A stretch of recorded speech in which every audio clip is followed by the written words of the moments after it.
안녕하세요 6학년 여러분. 오늘은 6학년 1학기 1단원 분수의 나눗셈 첫 번째 시간입니다. 교과서는 8에서 9쪽이에요. 오늘은 단원 도입을 통해 이번 단원에서 배울 내용에 대해 알아보는 시간을 갖도록 하겠습니다. 교과서 8쪽에 있는 아버지와 아들의 대화를 봅시다. 어떤 내용인가요? 아버지와 아들이 참치 주먹밥을 만들려고 하고 있죠? 또한 참치 주먹밥을 만드는 데 필요한 재료를 찾아보고 있습니다. 그렇다면 어떤 고민이 있나요? 찾은 재료의 양이 4인분이라서 1인분을 만들려면 어떻게 해야 할지 고민하고 있어요. 고민을 어떻게 해결할 수 있을까요? 재료가 4인분 기준이니까 4인분 재료를 4로 나누면 1인분 재료가 나오겠죠. 그럼 참치 주먹밥 재료를 볼까요? 4로 잘 나눌 수 있나요? 재료 중에 다진 양파를 보도록 합시다. 다진 양파의 양은 5큰술입니다. 다진 양파의 양을 4로 잘 나눌 수 있을까요? 지금까지 배운 내용으로는 다진 양파의 양을 나누면 5 나누기 4가 되어서 얼마나 필요한지 정확하게 잘 모를 수 있습니다. 이번에는 참기름을 볼까요? 참기름의 양은 3과 2분의 1큰술입니다. 이를 4로 잘 나눌 수 있나요? 아직 분수를 나누는 법을 배우지 않았기 때문에 분수로 나타나 있는 참기름의 양을 4로 나누기 힘듭니다. 그래서 이번 단원은 분수의 나눗셈에 대해 배울 예정이에요. 분수의 나눗셈에 대해 배우기 전에 지난 학년 복습을 해보도록 하겠습니다.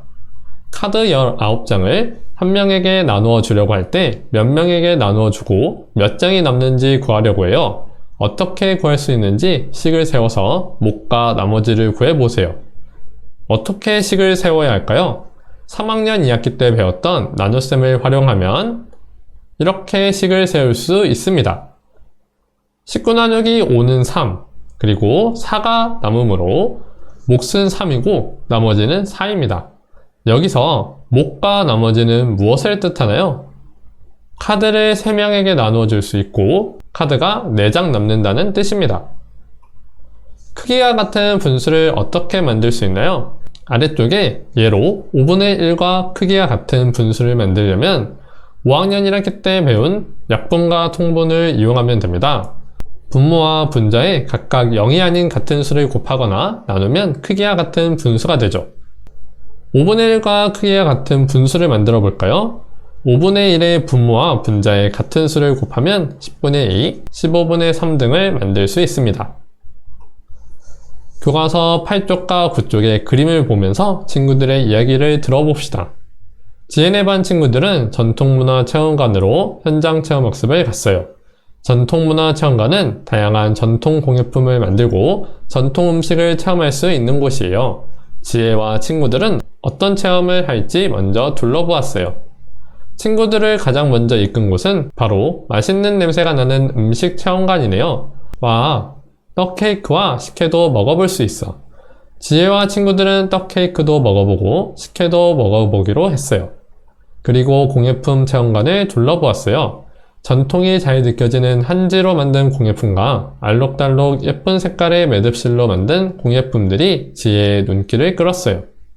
우리 한지 공예랑 매듭 공예를 해보는 건 어때? 좋아, 너무 재미있겠다. 지혜네 반 친구들이 체험하는 곳으로 다 함께 떠나볼까요? 지혜네 반 친구들은 어디로 현장 체험학습을 갔나요? 전통문화체험관으로 갔습니다. 전통문화체험관은 어떤 곳인가요? 다양한 전통 공예품을 만들고 전통 음식을 체험할 수 있는 곳입니다. 지혜와 친구들이 체험하기로 한 것은 무엇인가요? 떡케이크와 식혜를 먹는 것입니다. 또한 한지 공예와 매듭 공예를 하는 것이죠. 한지 공예를 하고 있는 곳으로 가볼까요? 친구들이 무엇을 하고 있나요? 먼저 한지를 나누려고 하는 것 같습니다. 그렇다면 한지를 어떻게 나누어 가지려고 하나요? 한지 5장을 4명이 똑같이 나누어 가지려고 합니다. 한 명이 가지게 되는 한지의 양을 알려면 식을 어떻게 만들 수 있을까요? 나눗셈을 하면 됩니다. 나눗셈을 해서 식을 세어보면 5 나누기 4로 쓸 수가 있겠죠. 그 몫을 하나의 수로 나타낼 수 있을까요? 나누어주고 남는 종이도 다시 나누어주면 분수로 나타낼 수 있을 것 같네요. 이번에는 매듭공예를 하는 곳으로 가볼까요? 친구들이 무엇을 하고 있나요? 매듭실을 자르고 있습니다. 친구들이 어떤 이야기를 나누고 있는지 볼까요? 8분의 6m를 3등분하여 똑같은 작품 3개를 만들면 작품 하나에 사용된 매듭실의 길이가 얼마인지 궁금해하고 있습니다. 식을 어떻게 만들 수 있을까요? 나눗셈을 하면 되겠죠. 현재 매듭실 8분의 6m를 나누기 3을 하면 분수 나누기 자연수 형태가 되는데, 분수 나누기 자연수는 어떻게 계산하면 좋을까요? 자연수의 나눗셈처럼 하면 되지 않을까 싶습니다. 자, 이번에는 친구들이 식혜를 먹으려고 하고 있네요. 친구들이 식혜를 어떻게 나누어 먹으려고 하나요? 식혜 3분의 1리터를 4명이 똑같이 나누어 마시려고 합니다. 자, 그렇다면 한 명이 마실 수 있는 식혜의 양을 알려면 식을 어떻게 만들 수 있을까요? 이것도 역시 나눗셈을 하면 되겠죠.